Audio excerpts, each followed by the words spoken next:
भाद्रपद माह के कृष्ण पक्ष की एकादशी का नाम अजा है।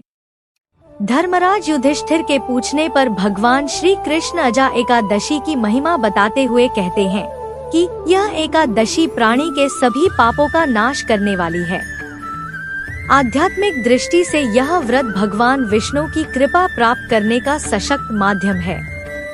ब्रह्मा वैवर्त पुराण के अनुसार जैसे देवताओं में श्री कृष्ण, देवियों में प्रकृति, वर्णों में ब्राह्मण तथा वैष्णवों में भगवान शिव श्रेष्ठ हैं, उसी प्रकार व्रतों में एकादशी व्रत श्रेष्ठ है। मान्यता है कि यह व्रत मन को निर्मल बनाकर बुद्धि को स्थिर रखता है। अजा एकादशी की कथा। पूर्व काल में हरिश्चंद्र नाम के चक्रवर्ती राजा हुए, जो समस्त भूमंडल के स्वामी और सत्य प्रतिज्ञ थे। एक समय प्रभु इच्छा से उन्होंने अपना राज्य एक ऋषि को दान कर दिया। परिस्थितिवश उन्हें अपनी पत्नी और पुत्र को भी बेचना पड़ा। स्वयं वह एक चांडाल के दास बन गए। वे मुर्दों का कफन लिया करते थे। इतने पर भी नृप श्रेष्ठ सत्य से विचलित नहीं हुए। जब इसी प्रकार कई वर्ष बीत गए तो उन्हें अपने इस नीच कर्म पर बड़ा दुख हुआ और वह इससे मुक्त होने का उपाय खोजने लगे। एक बार गौतम ऋषि उनके पास आए। हरिश्चंद्र ने उन्हें प्रणाम किया और अपनी दुख भरी कथा सुनाई। राजा हरिश्चंद्र की बातें सुनकर महर्षि गौतम भी अत्यंत दुखी हुए और उन्होंने राजा से कहा, हे राजन, भादो के कृष्ण पक्ष की एकादशी का नाम अजा है। तुम उस एकादशी का विधान पूर्वक व्रत तथा रात्रि में जागरण करो। इससे तुम्हारे सभी कष्ट दूर हो जाएंगे। महर्षि गौतम इतना कहकर चले गए। अजा नाम की एकादशी आने पर राजा हरिश्चंद्र ने महर्षि के कहे अनुसार विधि विधान से व्रत का पालन किया। इस व्रत के पुण्य से राजा सभी दुखों से पार हो गए। आकाश में दुंदुभियां बजने लगी एवं देवलोक से पुष्पों की वर्षा होने लगी। उन्होंने अपने सामने ब्रह्मा, विष्णु, महेश तथा देवेंद्र आदि देवताओं को खड़ा पाया एवं अपने मृतक पुत्र को जीवित तथा अपनी पत्नी को राजसी वस्त्र आभूषणों से परिपूर्ण देखा। राजा को पुनः अपने राज्य की प्राप्ति हो गई।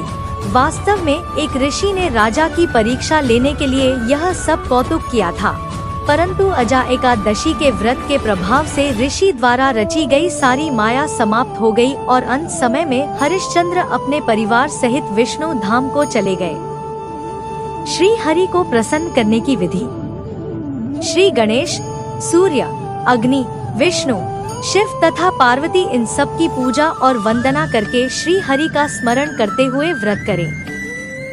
भगवान विष्णु का मां लक्ष्मी के साथ गोपी चंदन, अक्षत, पीले पुष्प, ऋतु फल, मंजरी सहित तुलसी दल एवं धूप दीप से पूजन करें। इस दिन विष्णु सहस्रनाम, भगवद गीता का पाठ व विष्णु मंत्रों का जाप करने से श्री नारायण की विशेष कृपा प्राप्त होती है।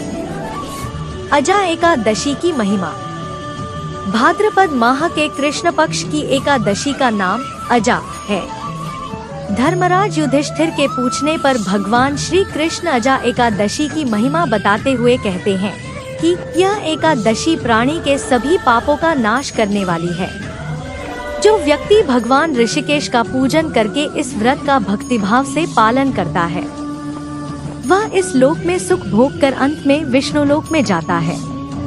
इस व्रत का फल अश्वमेघ यज्ञ, कठिन तपस्या, तीर्थों में दान स्नान आदि से मिलने वाले फलों से भी अधिक होता है। अगर आपको वीडियो पसंद आया हो तो कृपया वीडियो को लाइक और शेयर करें और चैनल को सब्सक्राइब करना ना भूलें। नमो भगवते वासुदेवाय नमः। राधे राधे दोस्तों।